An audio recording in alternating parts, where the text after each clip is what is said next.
So the school year is starting without us, and it might feel a little weird. Maybe you made the decision months ago that your child wasn't going to go back to school, or maybe it took most of the summer for you to get to that decision. But either way, there's a moment when the school year actually begins that can feel very different from making the decision itself. During the summer, everybody is out of school. Your child doesn't look especially different from anyone else's child. The neighborhood kids are around, the schedules are loose, the families are all doing their own thing. And then August arrives and the buses come back and the first day pictures start showing up. And suddenly your child's friends are unavailable during the day. And that's when it can really hit you.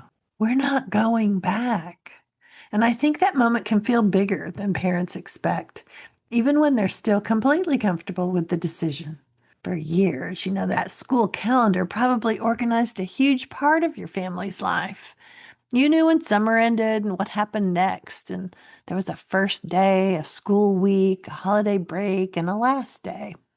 Even if you didn't love the system, there was a familiar rhythm to it. It was certainly the pattern of your childhood, and it's the pattern in a lot of society. So that rhythm, it's still happening all around you, but your family is no longer moving with it. That can feel freeing, but it can also feel strange. Everyone else seems to know what they're doing because they're following the script they've always followed. They're talking about teachers and schedules and lunches and homework, and your family is doing something much less obvious. You're beginning too, it just doesn't come with the same markers. There's no classroom door to stand beside, no supply list telling you what your child needs, no official first day that explains what this new chapter is supposed to look like. I think that's one reason some parents start second guessing themselves around now. It may not be that you're doubting your homeschooling path. You may just be noticing how different it feels to be outside something that used to organize your life. Your child might feel that difference too. They can be relieved to not return to school and still miss parts of it. They might miss a friend that they used to see every day, or the familiarity of knowing what everybody's talking about. They may even miss the excitement of the beginning of the new year. And that doesn't necessarily mean they want to go back. Sometimes we can hear them say, I miss school, and immediately think we need to revisit the whole decision, when what a child may really be saying is that they miss something familiar. They can miss a person or a place or a routine without wanting everything else that came with it. And I think it helps if we don't make them defend the decision every time they have a mixed feeling. If they miss their friends, help them stay connected. If they seem a little sad when everyone else goes back, let that feeling exist without turning into a problem you have to solve. The same is true for you. You may look at somebody else's first day picture and feel a little twinge. You may hear about a great new teacher and briefly wonder what this year would have looked like if your kid had gone. You may feel strange when the school bus goes by and your child isn't on it. And none of that automatically means anything's wrong. Sometimes a transition is just uncomfortable. It just feels like a transition. And I think that matters because discomfort can make us want to do something immediately. This is often when parents start thinking that they have to have more structure in place, or they need to make Monday look more official somehow, or the open time can suddenly feel much more noticeable once every other child is back in school. But you don't have to respond to that feeling by rebuilding school at home. You can give yourself room to adjust to a different rhythm. You can also acknowledge that this is the beginning for your family, even if it doesn't look like the beginning everybody else is having. Maybe you do go out for breakfast on the first day. Maybe you go out for breakfast at 2 in the afternoon. Maybe you do something your child has been wanting to do, or you take a picture, not because you need a homeschool version of a first day sign, but because this is a moment you may want to remember. Or maybe you don't do anything special at all. The point isn't always to create new traditions. It's just to recognize that your family's crossing into something new. The school year's still starting. It's just starting without you. And that may feel strange for a while because the school calendar used to tell you what was going to happen next. And now it doesn't. So, one thing about this season is it can show you really quickly how much of school you may still be carrying around in your head.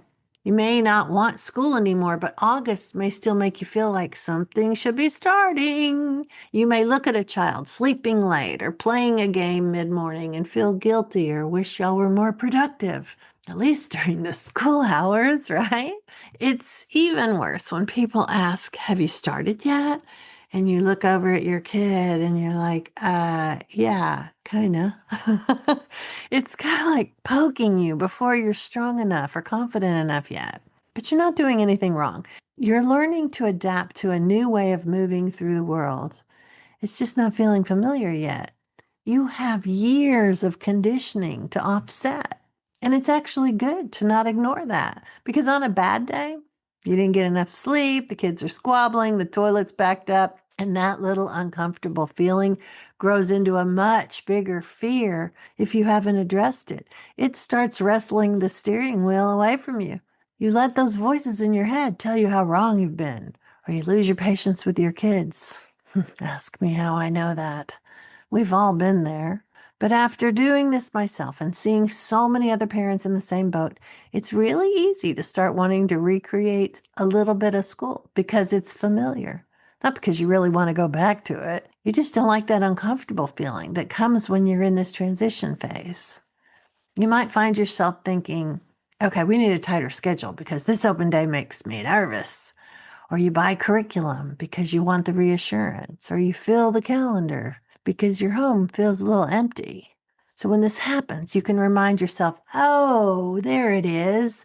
That's what she's talking about, without tossing aside all the progress you've made with prioritizing connection and individualizing the learning. These first few weeks matter a lot.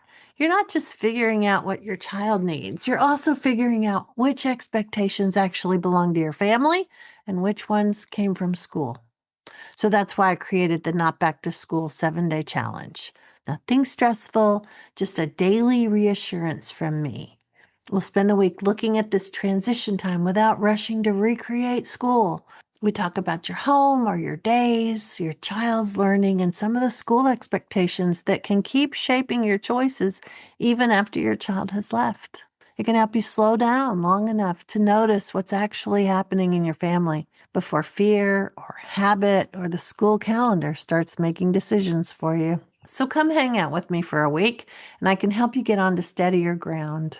I want to share these practical ideas that I've seen parents use to make this a much better month for you. I'll leave a link in the show notes. In the meantime, happy unschooling and reach out if you have any questions.